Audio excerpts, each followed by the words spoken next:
जोहार दोस्तों, सभी झारखंड वासियों का स्वागत है आपके अपने दास ग्रुप एजुकेशन में। मेरा नाम है कुंदन और आज हम लोग देखेंगे क्लास जो कि है 6 का हिंदी का। ठीक है, मोस्ट इंपोर्टेंट प्रश्न आप सभी का जो कि है 17 तारीख को जो कि है 17 मार्च को जो कि आप लोग का फाइनल जो कि है एग्जाम होने वाला है, यानी कि फाइनल परीक्षा, वार्षिक परीक्षा होने वाली है।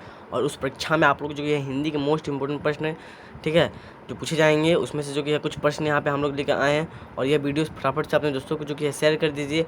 और यूट्यूब चैनल में जो नए हो जल्दी से वीडियो को लाइक करके चैनल को सब्सक्राइब कर दो। ऐसे और महत्वपूर्ण जानकारी के लिए हमारे नीचे जो कि है व्हाट्सअप, टेलीग्राम और इंस्टाग्राम का भी लिंक है, वहाँ से आप लोग जो कि हमें ज्वाइन कर सकते हो। ठीक है, अधिक जानकारी के लिए इंपॉर्टेंट क्वेश्चन कभी कभी आप लोग को वहाँ से भी मिल जाएंगे। ठीक है, चलिए फटाफट हम लोग वीडियो को शुरू करते हैं, इंपॉर्टेंट प्रश्न को देखते हैं। देखिए, पहला प्रश्न आप लोग का कुछ इस प्रकार का है, ठीक है, और चैप्टर के जो कि अनुसार ही आप लोग प्रश्न को लिखेंगे तो काफ़ी अच्छा जो कि आप लोग को मार्क्स मिलेगा। देखिए, भारत में, ठीक है, शल्य चिकित्सा के जनक कौन है? ठीक है, शल्य चिकित्सा मतलब होता है कि ऑपरेशन, ठीक है, ऑपरेशन का जो कि है जनक किसे माना जाता है? तो देखिए, महर्षि सुश्रुत को भारत में शल्य चिकित्सा का जनक माना जाता है। ठीक है, ये प्रश्न ऐसे भी पूछ सकता है कि भारत में शल्य चिकित्सक के पिता किसे माना जाता है, तो उसका उत्तर भी जो कि है यही होगा। चलिए नेक्स्ट प्रश्न की तरफ बढ़ते हैं। प्रश्न संख्या दूसरा में सभी के सभी 2 मार्क्स के प्रश्न, ठीक है, 2 या 1 मार्क्स के प्रश्न रहेंगे। प्रश्न यहाँ पे देखिए, सुश्रुत संहिता के रचयिता कौन है? तो सुश्रुत संहिता के रचयिता महर्षि सुश्रुत थे। ठीक है, कौन थे? तो महर्षि सुश्रुत थे। नेक्स्ट प्रश्न देखिए, प्रश्न संख्या 3 में आप लोग का प्रश्न यहाँ पे है, महर्षि सुश्रुत किसके शिष्य थे? तो देखिए, महर्षि सुश्रुत देवोदास, ठीक है, धन्वंतरि के शिष्य थे। तो इस प्रकार जो कि है 3 जो कि महत्वपूर्ण प्रश्न के हम लोगों ने उत्तर देख लिए। चलिए नेक्स्ट प्रश्न देखते हैं। नेक्स्ट प्रश्न देखिए, चौथा नंबर का प्रश्न यहाँ पे आप लोग का है कि सुश्रुत संहिता में कुल कितने अध्याय हैं और इन्हें कितने भागों में बांटा गया? तो देखिए, इसमें कुल 186 अध्याय हैं। ठीक है, 186 अध्याय हैं जिन्हें 5 भागों में जो कि विभाजित किया गया है। 186 जो कि अध्याय हैं, इनको 5 भागों में जो कि बांटा गया है। चलिए नेक्स्ट प्रश्न को देखते हैं। प्रश्न संख्या 5 में देखिए, आप लोगों का प्रश्न यहाँ पे है कि भारत में, ठीक है, भारत में जन्मे किन्हीं 2 जो कि है चिकित्सक शास्त्रियों का नाम लिखे। ठीक है, तो चरक और सुश्रुत। ठीक है, चरक और सुश्रुत जो कि हो जाएगा, जो भारत में जो कि जन्मे है, ठीक है, या फिर भारत का जो कि जन्म स्थल है, और 2 जो कि चिकित्सक शास्त्र बने हैं। तो इस प्रकार 5 नंबर का उत्तर हो जाएगा। छठा नंबर का प्रश्न देखिए, छठा नंबर का प्रश्न यहाँ पे है कि शरीर के भीतरी अंगों को सीने के लिए, ठीक है, किस तरह के टाँकों का प्रयोग किया जाता है? तो देखिए, घोड़ों के बाल, ठीक है, घोड़ों के बाल, या फिर पौधों के रेशे और पशुओं की जो कि अंतड़ियाँ, ठीक है, जो पौधों की अंतड़ियाँ होती है उसका भी साथ दिया जाता है, से बने टाँकों का उपयोग किया जा सकता है या फिर किया जाता है। यहाँ पे छठा नंबर का उत्तर ये आप लोग का हो जाएगा। ठीक है, देखिए बेसिकली जिसमें आपको 2 या 3 वाक्य के उत्तर देखेंगे वो सभी के सभी प्रश्न या तो 2 मार्क्स के रहेंगे या फिर 1 मार्क्स के। बाकी जो ज़्यादा लॉन्ग दिखेगा, ठीक है, ज़्यादा लॉन्ग आंसर देगा वो 3 मार्क्स का या 5 मार्क्स का उत्तर हो सकता है। बेसिकली 5 लाइन से ऊपर वाला 5 मार्क्स का होता है। ठीक है, 6-7 क्लास में। नेक्स्ट प्रश्न को देखते हैं। नेक्स्ट प्रश्न देखिए, आप लोग का 7वां नंबर का प्रश्न यहाँ पे है, चींटियाँ, ठीक है, चींटियाँ का उपयोग शल्य चिकित्सक में किस जो के लिए किया जाता है? तो देखिए, घावों को जो कि है सिलने के लिए चींटियों का जो कि है जबड़ों का उपयोग किया जाता है, जिससे प्राकृतिक जो कि है सेटलिंग होती है। ठीक है, जो प्राकृतिक सेटलिंग होती है और इससे जो कि कह सकते हो कि प्रदूषण भी नहीं फैलता। नेक्स्ट प्रश्न देखते हैं। नेक्स्ट प्रश्न देखिए, 8 नंबर का प्रश्न यहाँ पे कुछ इस प्रकार का है, काया श्रृंगार, ठीक है, काया श्रृंगार जिसको प्लास्टिक सर्जरी भी कहते हैं। ठीक है, अगर आपसे कोई पूछे कि प्लास्टिक सर्जरी को जो कि हिंदी में क्या कहते हैं, तो देखिए काया श्रृंगार कहते हैं। ठीक है, क्या कहते हैं? काया श्रृंगार, इसको प्लास्टिक सर्जरी कहते हैं। से जुड़े तरह तरह के ऑपरेशन का वर्णन कहाँ किया जो कि गया है? तो सुश्रुत संहिता में किया गया। ठीक है, सुश्रुत संहिता में जो किया, इन सभी जो कि है सर्जरी, जितने भी सर्जरी हैं सभी का जो कि है आविष्कार या फिर आप लोग को जो कि वर्णन सुश्रुत संहिता में देखने को मिलेगा। तो आप लोग बड़े होगे जरूर इसको पढ़ना।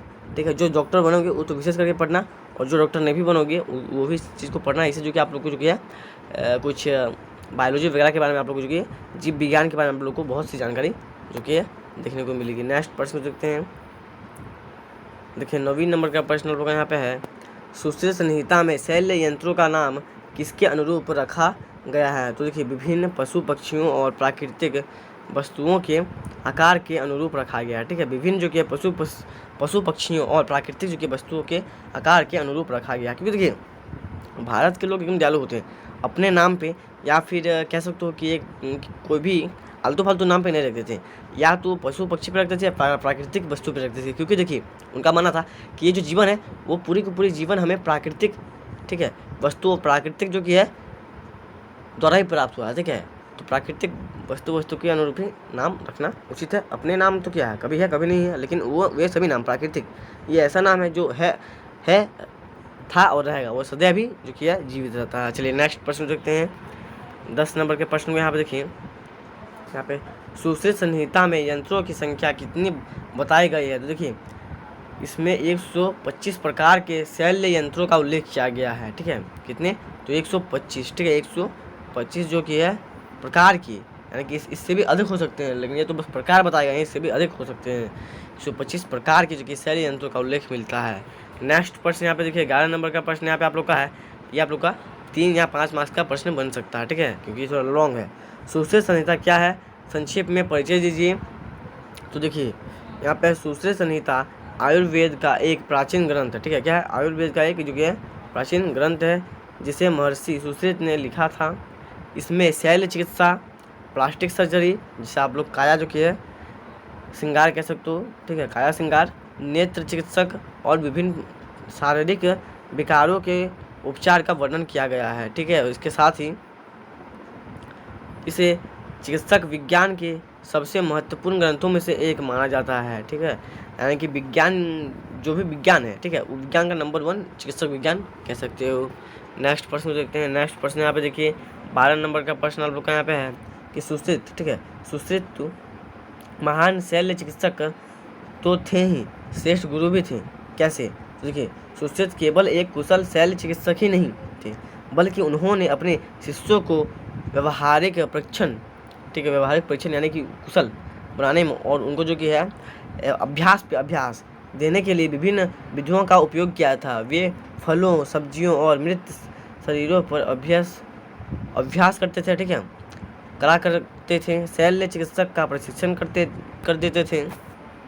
उसके बाद देखिए उनकी शिक्षण पद्धति आज के मेडिकल प्रशिक्षण जैसी ही थी, इसलिए उन्हें श्रेष्ठ गुरु भी माना जाता है। सोचिए आज से जो कि है 100, 200, 300 वर्ष पहले, ठीक है, जो चीज़ आज हो रहा वो भी जो कि उस जमाने में हुआ करता था, ठीक है, और बिना किसी जो कि है कह सकते हो कि बिना पॉल्यूशन को फैलाए और बिना किसी जो कि है मृत्यु या फिर बिना किसी जो कि है गैर कानूनी अपराध के। लेकिन अभी भी होता है, पर अभी जो ये सब है इसमें लाभ भी है और हानि भी है, लेकिन उस समय केवल और केवल लाभ ही देखा जाता था। सोचिए किस टाइप के उस समय जो कि है महर्षि जी रहे होंगे, ठीक है।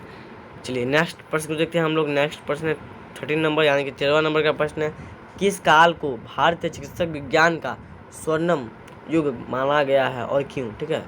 तो देखिए किस काल को जो कि भारत चिकित्सक का यानी कि भारत की डॉक्टरी लाइन का जो कि है गोल्डन, ठीक है, स्वर्णिम यानी कि गोल्डन का निर्मित या गोल्डन का जो कि युग कहा जाता है और क्यों कहा जाता है, तो उसको हम लोग जानते हैं कि किस प्रकार। देखिए गुप्त काल, ठीक है, 4वीं से 6वीं शताब्दी, यानी सोचिए अभी 21वीं शताब्दी चल रही है, ठीक है, आज से करीबन 6वीं या 7वीं यानी कि कम से कम आप लोग मान सकते हो नहीं भी तो कम से कम 17, ठीक है, 1700 साल या फिर 1700 साल पहले, ठीक है, 1700 साल पहले की बात करी है, 1, 200, 300 नहीं, 1700 साल को भारतीय चिकित्सा विज्ञान का स्वर्णित युग माना जाता है, ठीक है। क्यों माना जाता है इसको भी हम लोग यहाँ पे देखेंगे। इस समय आयुर्वेद, ठीक है, और शैल्य चिकित्सक का विकास हुआ। सुश्रुत संहिता और चरक संहिता जैसी महान रचनाएं जो कि है इसी काल में प्रचलित थी। इस प्रकार आप लोग कह सकते हो। इसका उत्तर यहाँ पे आप लोग का हो जाएगा, ठीक है, 3-5 मार्क्स में पूछ सकता है। नेक्स्ट प्रश्न देखिए आप लोग यहाँ पे है, सुश्रुत फटी हुई आंतों का इलाज किस प्रकार करते थे, ठीक है, उनकी तकनीक को विलक्षण क्यों किया गया। विलक्षण यानी कि देखिए वो जो करते थे उनकी तकनीक को जो कि है हटाया क्यों गया, ठीक है। अब नए प्रकार के करते हैं हम पता है, लेकिन उस टाइम जो कि बहुत ज़बरदस्त था। उस टाइम मतलब बिना जो कि है क्या बोलते हैं, बिना शरीर को जो कि कट लगाई ऑपरेशन होता था, लेकिन अब तो शरीर से चीर पता नहीं क्या क्या जाता है। उसको विलक्षण क्यों किया गया, दोनों को जो कि हम लोग उत्तर को देखेंगे। देखिए सुश्रुत आंतों को जोड़ने के लिए जैविक टाँकों, ठीक है, का उपयोग करते थे। वे प्राकृतिक तंतुओं और चींटियों के जबड़ों का जो कि है प्रयोग कर आंतों को सिलते थे। ठीक है, क्या करते थे? आंतों को सिलते थे। यह तकनीक जो कि है यह तकनीक अपनी बारीकी और प्रभावशीलता के कारण अद्भुत मानी जाती है। ठीक है, यह हो जाएगा इसका उत्तर। उनकी तकनीक को विलक्षण क्यों कहा गया है? तो इस प्रकार कहा गया है। ठीक है, चलिए 15 नंबर के प्रश्न को देख लेते हैं। यहाँ पे देखिए, शल्य क्रिया का प्रारंभिक प्रशिक्षण देने के लिए किन किन वस्तुओं का उपयोग किया जाता था? तो देखिए, सुश्रुत अपने शिष्यों को फलों, सब्जियों, जानवरों की खाल और मृत शरीरों पर अभ्यास करने के लिए कहते थे। जैसे यहाँ पे देखिए, ककड़ी और खरबूजे। ठीक है, चीरा लगाना का अभ्यास। ठीक है, चीरा लगाने का अभ्यास के लिए करते थे। चमड़े के थैले, टाँके लगाने का अभ्यास, मतलब कौन कौन जो किस सब्जी से किस चीज़ का अभ्यास होता था वहाँ पे देख सकते हो। चीरा लगाने का अभ्यास क्या करता था? ठीक है, टाँका आप लोग तो पता ही होगा, सबका मतलब टाँका लगाने का अभ्यास। उसके बाद यहाँ पे देखिए, मिट्टी और मोम, विभिन्न यंत्रों के उपयोग का अभ्यास, यानी कि यंत्रों का पता चलता था। ठीक है, उसके बाद देखिए यहाँ पे, इन विधियों के माध्यम से वे अपने शिष्यों को वास्तविक शल्य चिकित्सक के लिए तैयार करते थे और आखिर में यह संभव भी होता था और तैयार भी होते थे। नेक्स्ट प्रश्न 16 नंबर का प्रश्न देखिए, यहाँ पे है, झारखंड में पाए जाने वाले 4 खनिज का नाम लिखें। तो देखिए, झारखंड में यहाँ पे लोह अयस्क, कोयला, बॉक्साइट, अभ्रक। ठीक है, ये 4 खनिज है जो झारखंड में पाए जाते हैं। नेक्स्ट प्रश्न देखते हैं। नेक्स्ट प्रश्न आप लोग यहाँ पे देखिए 17 नंबर का है, झारखंड में बोली जाने वाली 2 क्षेत्र भाषा, ठीक है, क्षेत्र तथा 2 जनजाति की भाषा के नाम लिखे। तो देखिए, झारखंड में बोली जाने वाली क्षेत्रीय भाषाएं हैं नागपुरी और खोट्टा। ये क्षेत्रीय भाषाएं हैं जो पूरे क्षेत्र में बोली जाती है, और जनजातीय भाषा जो केवल जनजाति द्वारा बोली जाती है वो है संथाली और मुंडारी। ठीक है, तो ये सब आप याद रखिएगा। खोट्टा बेसिकली सबसे ज़्यादा बोली जाती है। ठीक है, उसके बाद नेक्स्ट प्रश्न देखते हैं।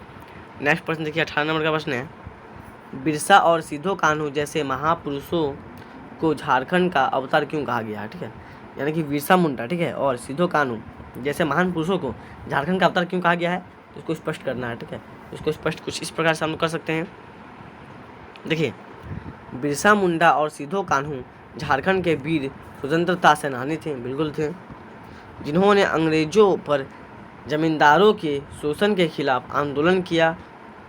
उनके संघर्ष और बलिदान के कारण उन्होंने झारखंड का अवतार माना जाता है। ठीक है, उन्होंने बहुत संघर्ष किया था और बहुत बलिदान दिया है, तब जाके जो कि आज वे महान पुरुष और महान जो कि है भगवान भी कह सकते हो और अवतार भी माना जाता है, क्योंकि उन्होंने बहुत कुछ किया है झारखंड के बारे में। चलिए नेक्स्ट प्रश्न देखते हैं। 19 नंबर का प्रश्न देखिए, यहाँ पे, कवि ने काव्य सर्जन और लोक कला में किसे फलते देखा है? तो आइए देखते हैं किसे देखा है। इसका उत्तर यहाँ पे है, देखिए उत्तर यहाँ पे है, कवि ने काव्य सर्जन और लोक कला में धरती पुत्रों साधारण लोगों को फलते देखा है। ठीक है, धरती पुत्रों साधारण लोगों भी कह सकते हो, या फिर जो सैनिक होते हैं उनको भी मान सकते हो। नेक्स्ट प्रश्न 20वां नंबर का प्रश्न यहाँ पे देखिए, निम्न शब्दों के विलोम उल्टा शब्द लिखे। देखिए, या तो आप लोग से विलोम शब्द या पर्यायवाची शब्द पूछा जाएगा। ठीक है, तो विलोम या पर्यायवाची शब्द का अधिक से अधिक जो कि आप लोग कह सकते हो कि प्रयोग जो कि करना और अभ्यास भी करना। ठीक है, चलिए यहाँ पे देखते हैं। देखिए, अंदर का बाहर, दिन का रात, ये सभी विलोम शब्द है। ठीक है, अनाथ का सनाथ। ठीक है, और देखिए कड़वा का मीठा। तो इस प्रकार जो कि हम लोगों ने 5 का जो कि विलोम शब्द हैं, माफ कीजिए 4 विलोम शब्द हैं, और चारों का जो कि हम लोगों ने शब्द देख लिए, शब्द देख लिए। चलिए 21 नंबर का अर्थ देखिए यहाँ पे आप लोग का 21 नंबर प्रश्न, कि बैल ने गुफा को अपने लिए उपयुक्त क्यों समझा? ठीक है, ये जो आप लोग की बैल की कहानी है उससे पूछा गया है। चलिए देख लेते हैं क्यों समझा। उत्तर यहाँ पे दिया गया है, 3 या 5 मार्क्स में पूछा जा सकता है। बैल ने गुफा को अपने लिए उपयुक्त इसलिए समझा क्योंकि वह उसे सुरक्षित और आरामदायक जो कि है स्थान लगा, जहाँ वह आराम कर सकता था और जंगली जानवर से बच सकता था। ठीक है, तो ये जो कि इंपॉर्टेंट पॉइंट है, जंगली जानवर से बच सकता था, बाकी आराम कर सकता था, ये भी जो कि है मोस्ट इंपॉर्टेंट है। तो इन दोनों को जो कि आप लोग टॉपिक याद कर लीजिएगा, इसी से आप लोग का जो कि प्रश्न बन जाएगा। नेक्स्ट प्रश्न 22 नंबर के प्रश्न को देखते हैं। प्रश्न यहाँ पे देखिए, शेर को अपनी तरफ आता देख कर भी बैल क्यों नहीं डरा? क्योंकि सबको पता कि जो बैल था वो बहुत ही जो कि है साहस था। ठीक है, उसके अंदर बहुत साहस विश्वास था।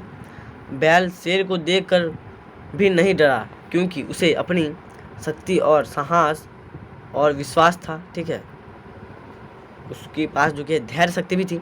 वह शेर को डराने के बजाय, माफ कीजिए, शेर से डरने के बजाय आत्मविश्वास के साथ खड़ा रहा। यहाँ से जो कि उसके आत्मविश्वास, बलिदान और बाकी सब की भी जो कि है हमें देखने को मिलती है। 23 नंबर का प्रश्न यहाँ पे आप लोग देखिए। 23 नंबर का प्रश्न है, अपनी बुआ को, ठीक है, अपनी बुआ को देहाती भाषा में लोगों द्वारा पढ़ी नहीं कड़ी अनुभवी कहने का क्या कारण था? तो देखिए इसका कारण यहाँ पे दिया गया है। गांव के लोग बुआ को कड़ी इसलिए कहते थे क्योंकि वे बहुत ही हिम्मती, साहसी और दृढ़ संकल्प वाली महिला थी। ठीक है, उन्होंने जीवन में कई कठिनाई का सामना किया था, कई मतलब बहुत सारी कठिनाई का सामना किया था और हमेशा अपने फैसलों पर अड़गी, ठीक है, अड़गे रहती थी, यानी कि वो खड़ी रहती थी। जो फैसला अटल है वो अटल ही है। तो इस प्रकार इसका उत्तर आप लोग लिख सकते हो। चलिए नेक्स्ट प्रश्न को देखते हैं। देखिए 25 नंबर का प्रश्न यहाँ पे आप लोग का है, पंडित रायन वाला जो चैप्टर से उसमें लिया गया है। पंडित जी की मृत्यु के बाद अकेली बुआ का काम क्या था? ठीक है, तो देखिए उत्तर यहाँ पे दिया गया है। पंडित जी की मृत्यु के बाद अकेले बुआ का काम अपने परिवार की देखभाल करना और घर की जिम्मेदारियों निभाना था। वे एक मजबूत महिला थी, ठीक है, बहुत ही मजबूत महिला थी और वे अपने काम को जो कि बहुत ही धैर्य, अपनी शक्ति और हिम्मत से करती थी। ठीक है, जिन्होंने कठिन परिस्थिति में भी अपने परिवार को संभाली थी। ठीक है, तो बहुत ही जो किया कैसे तो साहसी थी और बहुत ही हिम्मत वाली थी। तो इस प्रकार आप लोग ये सब शब्द का उच्चारण करोगे तो मार्क्स आप लोग का कटेगा नहीं। नेक्स्ट प्रश्न और अंतिम प्रश्न हम लोग देखते हैं। 26 नंबर का अंतिम प्रश्न हम लोग का रहने वाला है। देखिए, बुआ के ऑपरेशन के समय उन्हें खून देने के लिए अस्पताल में मर्द, ठीक है, औरतों का जमघट क्यों लग गया? ठीक है, मतलब जमा क्यों हो गए, जमघाट, या फिर एक जगह जो कि एक स्थान पे बहुत सारे जमा क्यों हो गए, पुरुष एवं महिला? तो देखिए इसका उत्तर यहाँ पे दिया गया है। बुआ गांव में बहुत सम्मानित और प्रिय थी। ठीक, मतलब गांव में उनको बहुत सम्मान था। सभी लोग जो कि उसको चाहते थे, सभी लोग जो कि उनके साथ रहते थे। ठीक है, सभी लोग जो कि उनको एक अच्छी स्त्री के भांति देखते थे। उन्होंने अपने जीवन में कई लोगों की मदद भी की थी। ठीक है, बहुत लोगों की मदद भी की थी। हमेशा जो कि वे जो कि है जानवर हो या इंसान, सभी को जो कि है प्रेम से जो कि है बात करती थी। इसलिए जब उन्हें खून की ज़रूरत पड़ी तो गांव के लोग उसकी मदद के लिए अस्पताल में एकत्रित हो गए। आप लोग विश्वास भी नहीं करोगे कि कुछ जानवर भी इकट्ठित हो गए। ठीक है, अगर आप लोग पाठ को पढ़ा होगा तो इंसान तो छोड़ो, जानवर भी जो कि खून देने के लिए जो कि उत्सुक थे। सोचिए कितनी बहुत ही जो कि ज़बरदस्त महिला रही होंगी। तो आशा करता हूँ ये जो कि 5 या 3 मार्क्स में प्रश्न पूछ सकता हूँ। आशा करता हूँ आप सबको ये वीडियो अच्छी लगी होगी। ऐसे और महत्वपूर्ण वीडियो के लिए हमारे यूट्यूब चैनल को सब्सक्राइब करना ना भूलें। अपने दोस्तों को वीडियो को शेयर कर दो। ठीक है, आप लोग जो कि वीडियो को शेयर नहीं करते और क्लास जो 6 का है वो जो कि बहुत ही कम सपोर्ट मिल रहा है। ठीक है, तो हो सकता है क्लास 6 का जो कि है ओरिजिनल क्वेश्चन नहीं आएगा क्योंकि आप लोग सपोर्ट नहीं कर रहे हो, वीडियो को देख नहीं रहे हो। तो वीडियो को नहीं देखोगे तो फिर क्वेश्चन लाए कोई फायदा नहीं है। क्लास 7 का जो कि है ओरिजिनल टाइप क्वेश्चन में जो कि है 16, 17, 18 को जो कि है दे दूँगा। ठीक है, और अगर क्लास 6 का भी चाहते हो, 5 का भी चाहते हो तो आप लोग वीडियो को जो कि सपोर्ट करो, कम से कम 1 के 2 के तक भी लेके जाओ तो आप लोग को जो कि है क्वेश्चन देखने को मिलेगा। मिलते हैं नेक्स्ट वीडियो में, तो तक के लिए जय हिंद।